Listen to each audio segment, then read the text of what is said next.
Olá, meus amigos, Deus abençoe a todos, em nome do Senhor Jesus Cristo.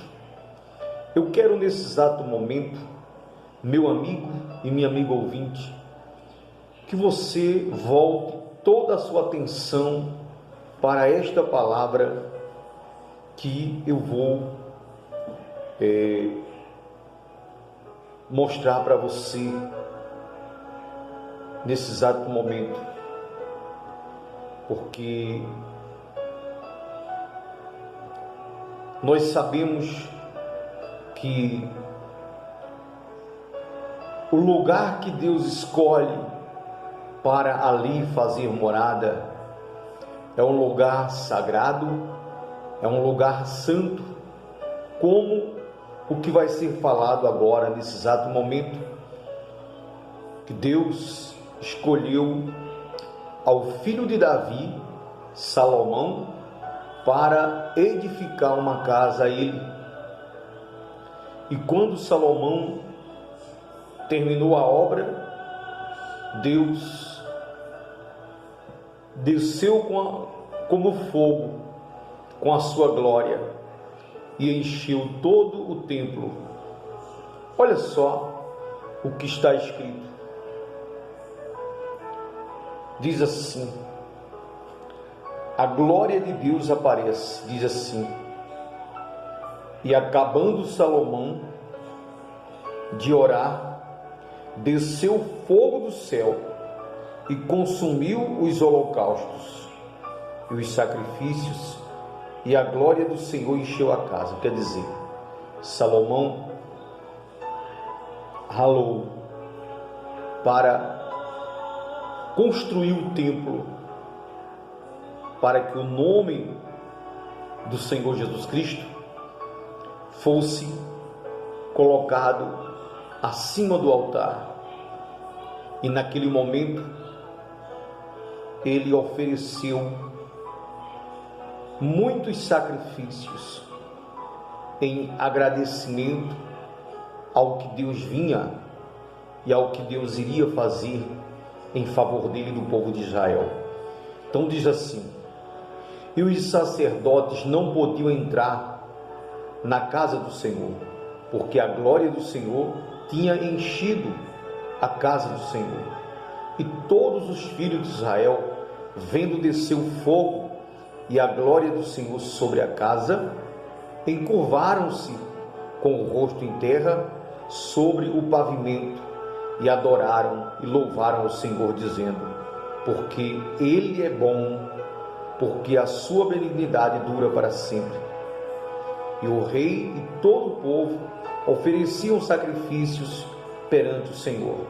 E o rei Salomão ofereceu o sacrifício de bois, 22 mil bois, 22 mil, e de ovelhas 120 mil. E o rei e todo o povo consagraram a casa de Deus. Veja só, tanto o rei quanto ao povo, eles tinham a consciência que não deveria chegar na casa do Senhor de mãos vazias. Era questão de reverência, questão de honra, se apresentarem diante de Deus com suas ofertas, com seus sacrifícios. Era a forma, a maneira mais pura, mais correta de como eles louvavam a Deus, como eles honravam a Deus. E diz assim: e os sacerdotes serviam em seus ofícios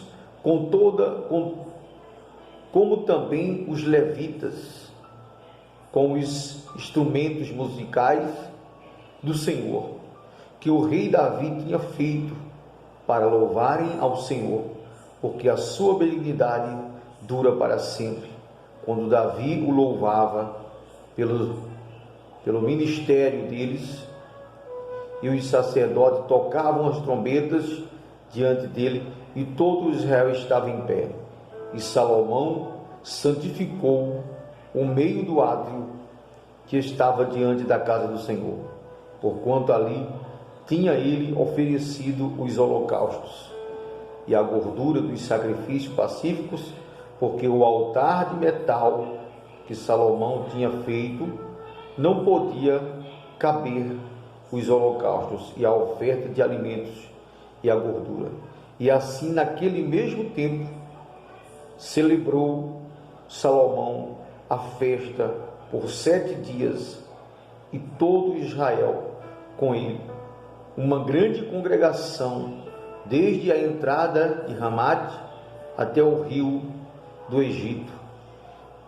E no dia 8º realizaram uma assembleia solene, porque 7 dias celebraram a consagração do altar e 7 dias da festa.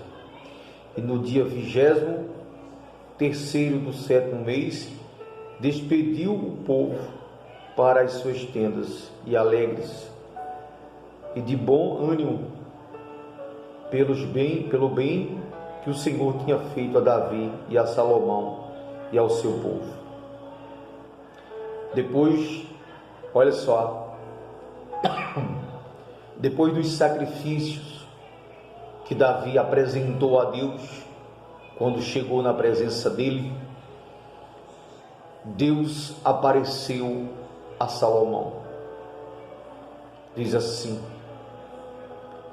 assim Salomão acabou a obra, acabou a casa do Senhor e a casa do rei, e tudo quanto Salomão intentou fazer na casa do Senhor e na casa, prosperamente o efetuou. Sua casa prosperamente efetuou.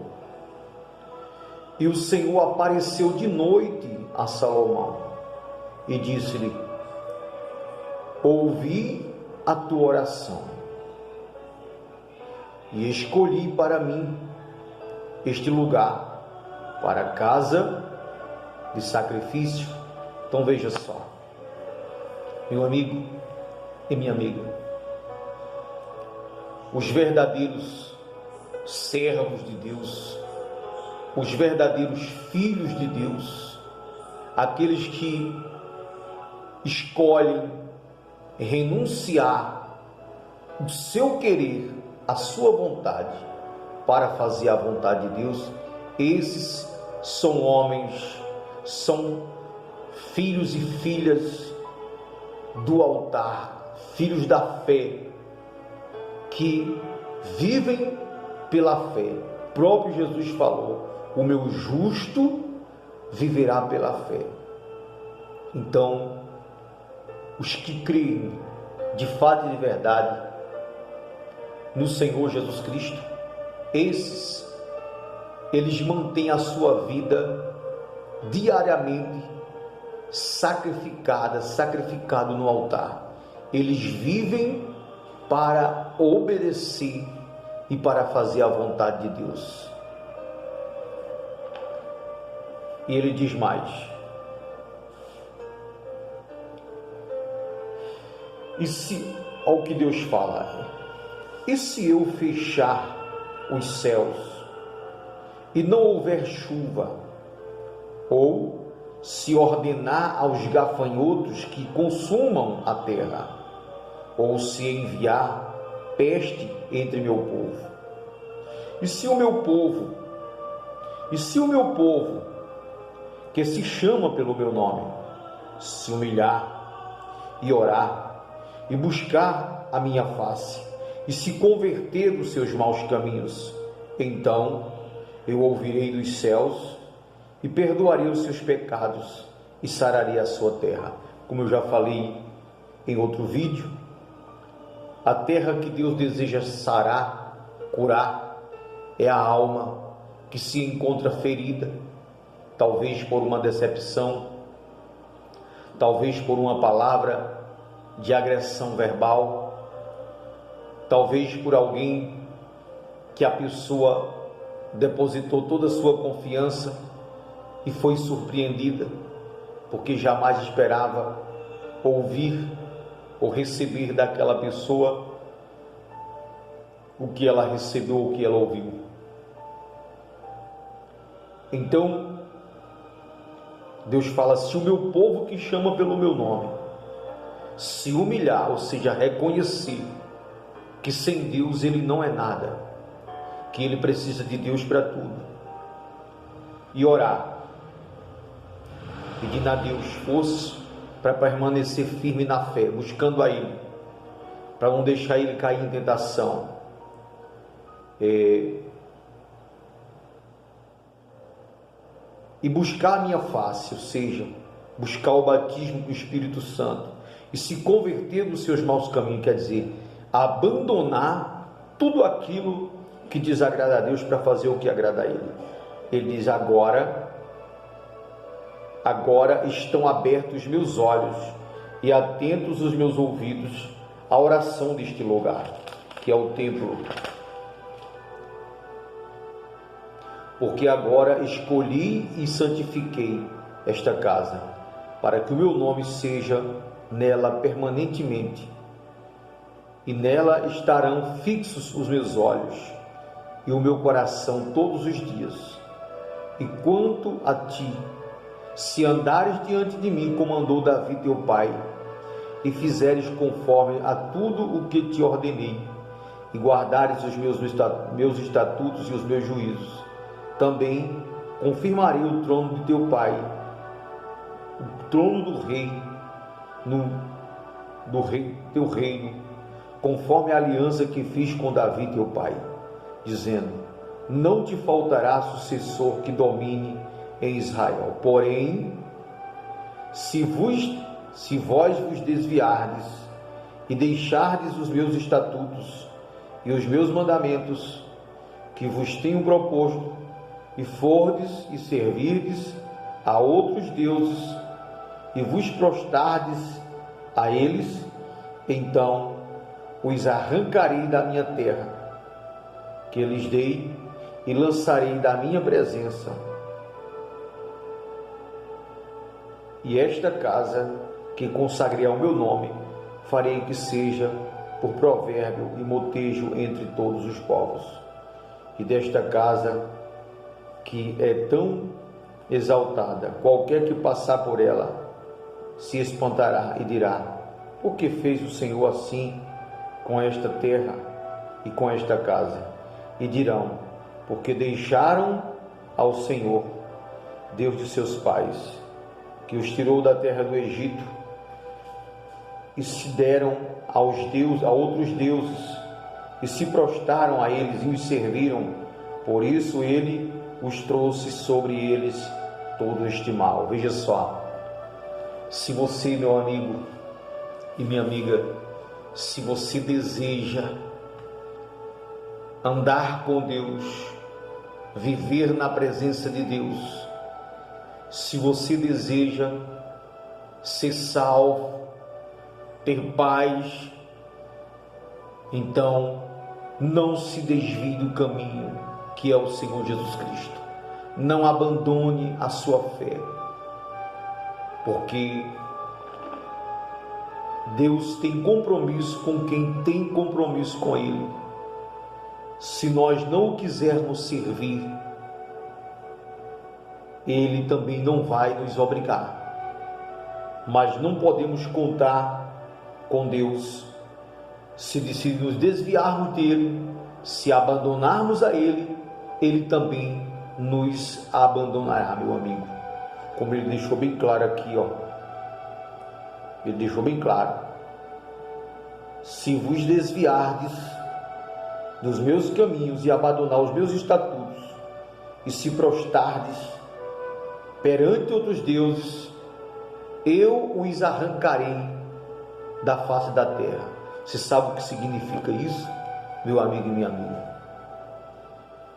Se você, eu ou qualquer pessoa que conhece esta verdade e depois voltar a se curvar diante de um Deus feito de pau, de pedra, de metal, de gesso, ou seja lá do que for, Deus fala que ele arrancará a pessoa de cima da terra, ou seja, a pessoa não vai viver para fazer a vontade de si próprio, porque o próprio Deus se encarrega de arrancá-lo de cima da terra. Quem quer ter vida longa, meu amigo, quem quer ter paz permanente, tem que se colocar nas mãos do Deus que criou os céus e a terra, do Deus vivo. Então, você quer ter salvação? Aparta-te do mal, abandona aquilo que é mal, aquilo que é ruim, que não presta, e se apega com Deus, se entrega nas mãos dele, recebe-o como Senhor e Salvador, único Senhor e Salvador, porque somente assim você terá direito à vida eterna. Deus abençoe de uma forma grandiosa, em nome de Jesus.